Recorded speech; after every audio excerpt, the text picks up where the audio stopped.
ఇచ్చిన మాట నిలబెట్టుకుంటాం. ఆనాడు 2004లో తెలంగాణ రాష్ట్రాన్ని ఇస్తానని కరీంనగర్ గడ్డ మీద నుంచి శ్రీమతి సోనియా గాంధీ గారు మాట ఇచ్చిండ్రు. ఇచ్చిన మాట నిలబెట్టుకొని 2014లో తెలంగాణ రాష్ట్రాన్ని ఏర్పాటు చేయడం జరిగింది. అలాంటి మాట తప్పని మడమ తిప్పని శ్రీమతి సోనియా గాంధీ గారి నాయకత్వంలో ఏర్పడ్డ ఈ ప్రభుత్వం మీకు ఇచ్చిన మాట నిలబెట్టుకుంటుంది. మీ నిరుద్యోగ యువకుల యొక్క ఆకాంక్షలను నెరవేర్చడానికి తప్పకుండా 2 లక్షల ప్రభుత్వ ఉద్యోగ ఖాళీలను భర్తీ చేస్తాం. మీ కళ్ళల్లో ఆనందం చూసి ఫామ్ హౌస్లో ఉన్న వాళ్ళు కుళ్ళుకున్నా,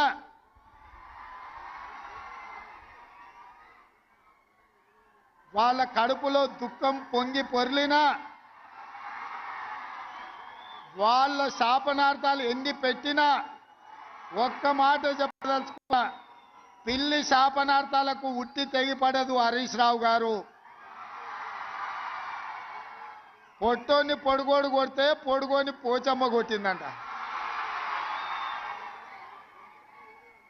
హరీష్ రావు, మేము ఉద్యోగాలు ఇస్తుంటే అవాకులు చవాకులు పలుకుతున్నావు కదా, ఒక్కసారి ఇక్కడున్న కెమెరామెన్లకు నేను వాళ్ళ సంతోషాన్ని చూడండి, ఆడబిడ్డల కళ్ళల్లో ఆనందాన్ని హరీష్ రావుకు వాళ్ళ మామకు చూపించండి. పేదోళ్ళ పిల్లలకు ఉద్యోగాలు ఇస్తే, ముఖ్యంగా ఆడబిడ్డలను ఆదుకుంటే ఆ సంతోషం ఎట్లుంటుందో ఆ కుటుంబానికి చూపించండి. మీ కుటుంబంలో ఉన్న వాళ్ళందరికీ ఉద్యోగాలు ఇవ్వడం కాదు,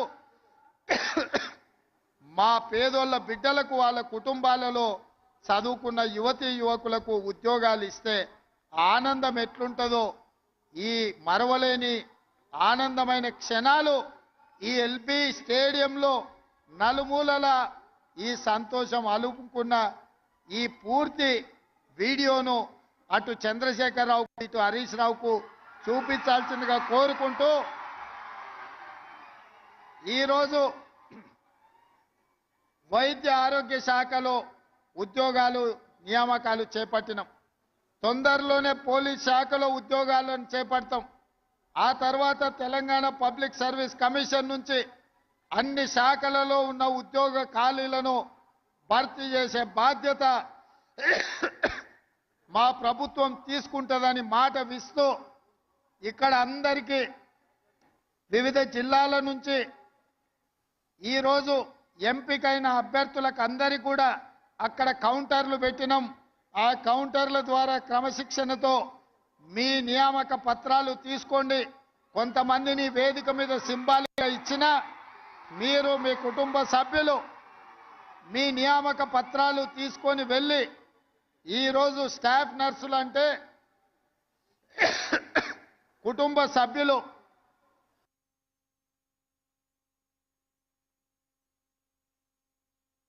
వాళ్ళకు కూడా కన్న కూతుర్లలాగా వైద్యాన్ని అందించేది మీరు. మీరు డాక్టర్లు మీరే, డాక్టర్లు మీరే. కష్టంలో వచ్చిన వాళ్లకు ఒక నమ్మకాన్ని విశ్వాసాన్ని కల్పించి వాళ్ళని ఆరోగ్యం కుదుట పడే విధంగా సపర్యలు అందించేది మీరే. ఖచ్చితంగా ఒక ఆరోగ్యవంతమైన తెలంగాణను నిర్మించుకోవాలి అని అంటే మీ శ్రమ, మీ కృషి, మీ కష్టం ఉంటుంది. మరొక్కసారి 6,956 మంది ఈరోజు ఉద్యోగ నియామక పత్రాలు అందుకుంటున్న వాళ్లకు మనస్ఫూర్తిగా తెలంగాణ ప్రభుత్వం నుంచి అభినందనలు తెలియజేస్తూ, మీ అందరినీ మనస్ఫూర్తిగా ముందుకు నడిపించడానికి కృషి